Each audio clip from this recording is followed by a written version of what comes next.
नमस्कार, मैं हूं प्रमिला दीक्षित।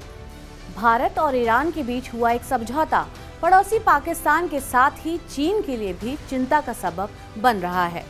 हम बात कर रहे हैं चाबहार परियोजना की, जिसे लेकर दोनों देशों के बीच ताज़ा बातचीत में इस पर तेजी के साथ काम करने को लेकर समझौता हुआ है। इस परियोजना के शुरू होने पर अफगानिस्तान जाने वाले भारतीय ट्रकों को पाकिस्तान से होकर नहीं गुजरना पड़ेगा और CPEC के जरिए इस इलाके में अपना दबदबा कायम करने की कोशिश में लगे चीन को भी बड़ा झटका लगेगा।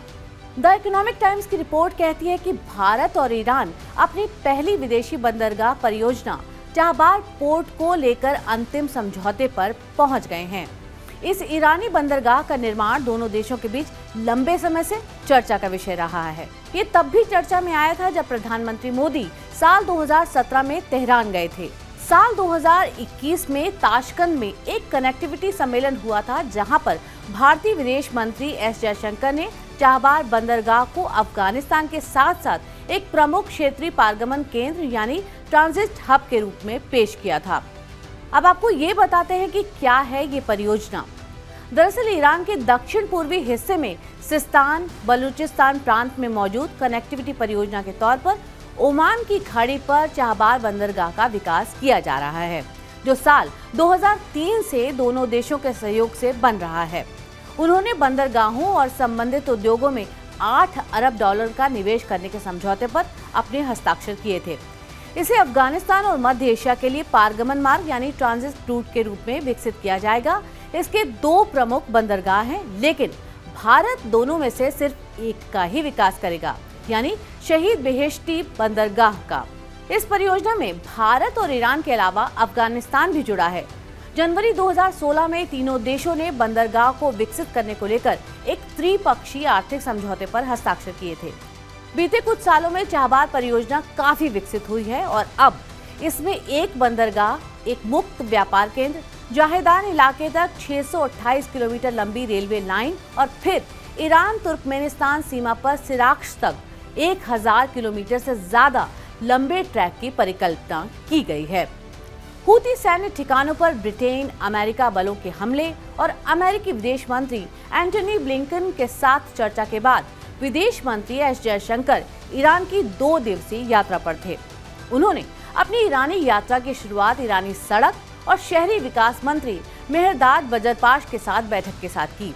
फिर ईरान के विदेश मंत्री हुसैन आमिर अब्दुल्ला और राष्ट्रपति इब्राहिम राइसी से मुलाकात की और चाबहार बंदरगाह विकास योजना समेत ईरान भारत समझौतों के पूरा करने में तेजी लाने और अभी तक जो देरी हुई है उसमें क्या नुकसान हो रहा है उसकी भरपाई करने पर भी चर्चा की है।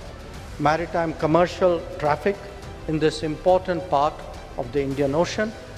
भारत में ईरान के दूतावास ने सोशल मीडिया प्लेटफॉर्म X पर कहा कि राष्ट्रपति ने चाबहार बंदरगाह विकास योजना समेत ईरान और भारत के बीच समझौतों के कार्यान्वयन में तेजी लाने की आवश्यकता पर जोर दिया है। तो वहीं डॉक्टर एस जयशंकर ने ट्वीट किया कि चाबहार बंदरगाह के संबंध में दीर्घकालिक सहयोग ढांचा स्थापित करने पर विस्तृत और सार्थक चर्चा हुई। अंतर्राष्ट्रीय उत्तर दक्षिण परिवहन गलियारे पर भी विचारों का आदान प्रदान हुआ।